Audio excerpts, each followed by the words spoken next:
हमारे साथ मौजूद हैं इस समय पंच दशनाम जूना अखाड़ा के महंत मुकुंदपुरी जी, जो किठैया में भवनियापुर मठ के महंत हैं मौजूदा।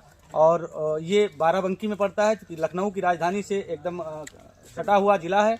और इस जिले की सबसे बड़ी तहसील रामसनई घाट मानी जाती है, और वहीं से आप रह रहे हैं, वहीं पर सेवा कर रहे हैं।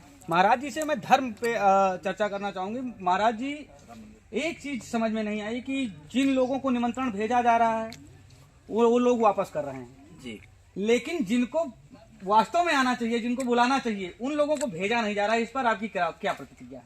देखिए, ये भगवान श्री राम जी के अस्तित्व से जुड़ा मामला है। और जहाँ तक धर्म की बात रही, धर्म शास्त्र और वेद पुराण जो कहते हैं, किसी भी मंदिर को, जैसे हमारे शंकराचार्यों ने अभी वक्तव्य अपने जारी किए हैं कि किसी भी मंदिर के प्राण ईश्वर की मूर्ति होती है, और मंदिर जो होता है वो उनका शरीर होता है जी। जैसे हम एक छोटी सी भावना कि हम मंदिर के सीढ़ी पे पहुंचते ही पैर छूते हैं, तो ये मान्यता हमारी होती है कि हम भगवान के पैर को छू रहे हैं। तो जिस तरह से अभी मंदिर अधूरा है और शंकराचार्यों को निमंत्रण ना देके, और दूसरा ट्रस्ट के महासचिव चंपत राय ने एक बयान दिया था ये शैव सन्यासियों का नहीं है, तो इस तरह से मुझे तो लगता है जैसे फूट डालो राज्य करो, ऐसा कुछ है। चूंकि 30 मार्च को मुहूर्त निकल रहा था, अगर जो सरकार चाहती तो 30 मार्च को विधिवत मंदिर कंप्लीट भी हो जाता और प्राण प्रतिष्ठा भी विधिवत होती। लेकिन कहीं ना कहीं चुनावी दृष्टिकोण को देखते हुए श्री नरेंद्र मोदी जी या भाजपा, इनको ऐसा लग रहा है कि अगर जो मंदिर का काम अभी कर लेंगे तो उसका श्रेय हमें प्राप्त होगा, जबकि कहते हैं लाभ हानि जीवन मरण जस अपेस विधियान। और इन्होंने शंकराचार्यों की चूंकि शिव द्रोही मम दास का आवा ते नर मोहि सपनों ने बाबा, श्री रामचंद्र जी ने ऐसा स्वयं अपने मुख से कहा है। और दूसरी सबसे बड़ी बात कि रामेश्वरम की स्थापना करते समय भगवान राम सीता जी के साथ नहीं थे, तो रावण सीता जी को अपने साथ लाया था जी। बिल्कुल। तो वेदोक्त रीति से किसी भी मंदिर में प्राण प्रतिष्ठा करने के लिए पति पत्नी दोनों को होना आवश्यक होता है। तो इस तरीके से भी दूसरा 88 सेकंड में कोई भी पूजा पाठक्रम नहीं किया जा सकता। इस तरीके से भी वेद शास्त्र हर तरफ से। दरअसल सबसे बड़ी बात कि भगवान शिव और राम एक दूसरे के पूरक हैं, और राम के राज्य की आप परिकल्पना करते हो और शिव का द्रोह करते हो, तो ऐसा संभव नहीं है। मुझे तो नहीं लगता सब कुछ सुचारू रूप से चल रहा, सब कुछ सुचारू रूप से बिल्कुल संभव नहीं है, और संभव होना भी नहीं चाहिए। क्योंकि बात जब राम की हो रही है तो राम मर्यादा पुरुषोत्तम राम थे, और मर्यादा सिर्फ शब्दों की होती है। और शब्द कैसे बोलने चाहिए, शब्दकोश में आपके शब्द कैसे होने चाहिए, ये आपको बहुत जरूरी है ध्यान देना। क्योंकि आप किसी न किसी संस्कार पे बोल रहे हैं, किसी न किसी धर्म पे बोल रहे हैं, किसी न किसी व्यवस्था पे बोल रहे हैं। क्योंकि राम कोई व्यवस्था नहीं थे, कोई मानव नहीं थे, कोई वो नहीं थे। राम सिर्फ विचारों में उनको आप तौलिए। जहाँ तक आपके वक्तव्यों से मैंने जाना कि राम केवल विचार थे, और उनको अपने जीवन में अनुसरण, श्रवण से नहीं अनुसरण से फायदा होगा।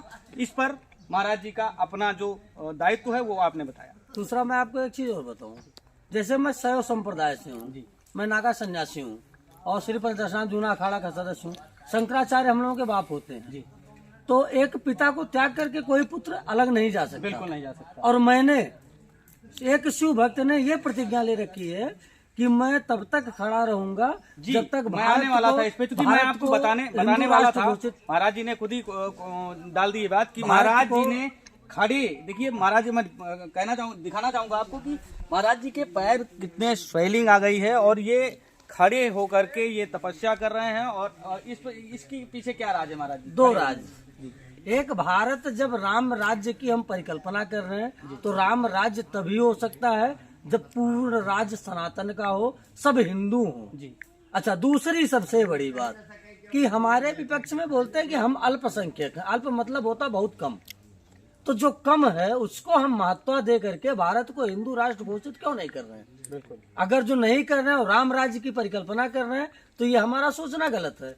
इसलिए अब चूंकि सरकार से निहोरा ना करके मैं अपने बड़े सरकार से निहोरा करूंगा, और जब तक भारत को हिंदू राष्ट्र ना घोषित कर दिया जाएगा तब तक ये संकल्प है हमारा कि मैं खड़ा रहूंगा, और राम लाला के दर्शन भी उसी दिन करूंगा जिस दिन भारत को हिंदू राष्ट्र घोषित कर दिया जाएगा।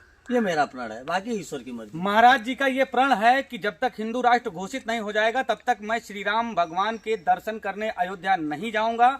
और कहीं न कहीं इस बात में दम भी है, क्योंकि जो बंटवारे के टाइम जो शर्तें रखी गई थी वो इसी शर्त पे बंटवारा हुआ था। ना जमीन का बंटवारा हुआ था, ना जायदाद का बंटवारा हुआ था।